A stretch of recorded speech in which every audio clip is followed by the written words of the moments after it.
Hi everyone, Inusharts speakers and participants. I hope you are all doing well. It's an honor for us to be able to present our mini study that acts as our initial effort to protect the heritage sites in Bali from various man-made and natural disasters.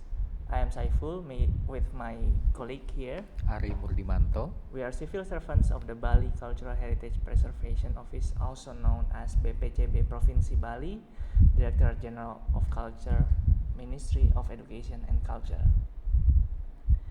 So, our research was based on the fact that Indonesia is located in a unique position where three crustal plates meet. So, in turn, the archipelago is constantly threatened by various natural disasters, earthquake, tsunami, and eruption of volcano. Our office is in charge to preserve the cultural heritage in three provinces in Lesser Sunda Islands. This study is based in Bali, an island that is famous for its living heritage, meaning that the temple and other archaeological sites ranging from 8th to 14th century are still devoted as sacred place by its associated communities.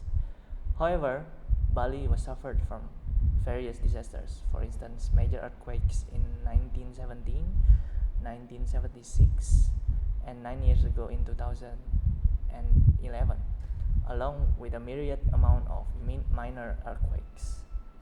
Mount Agung, the active volcano, was erupted in 1843, 1963, and around 2 years ago at the end of 2017 and throughout 2018. The 1963 eruption produced lava flow, pyroclastic flow, ash fall, and sulfur gases. As shown in the map by Self and Rampino paper in 2012, the ash fall even reached East Java.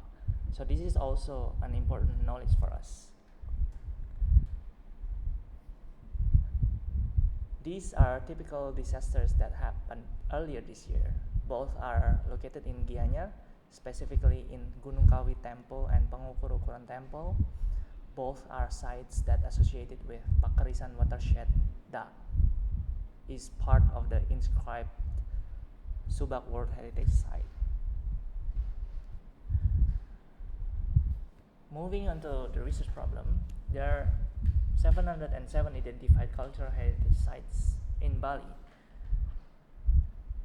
There are actually many others, but it hasn't registered by our office. Anyway, we want to know which sites are threatened by specific type of and scale of risks. So we formulated our research question by simply asking, what type and scale of risk associated with cultural heritage sites in Bali? And then next. In this study, we used two data: cultural site location from BPCB Bali 2019 database and multi-hazard risk distribution map from BNPB 2015. Why we use the data from BNPB? Because it requires significant effort for us to produce multi-hazard risk map. The BNPB already provides this country with a comprehensive multi-hazard risk distribution map, so we utilize that available map for this study. From BPCB Bali 2019 database, we use 455 out of 707 cultural sites that have geographical coordinates. Both data are then overlaid by sampling the value of multi-hazard risk data to each cultural sites and resulting risk class on each cultural sites. High-risk areas are mostly distributed in south and western part of Bali and also found around Mount Batur and Mount Agung. From the analysis, it was found that 325 and 73 cultural sites in Bali are located on medium and high risk, respectively. In details, the sites in Klungkung and Denpasar area are the most vulnerable region in Bali, with 22 and 19 sites located on high-risk area. Why the study and its findings are important?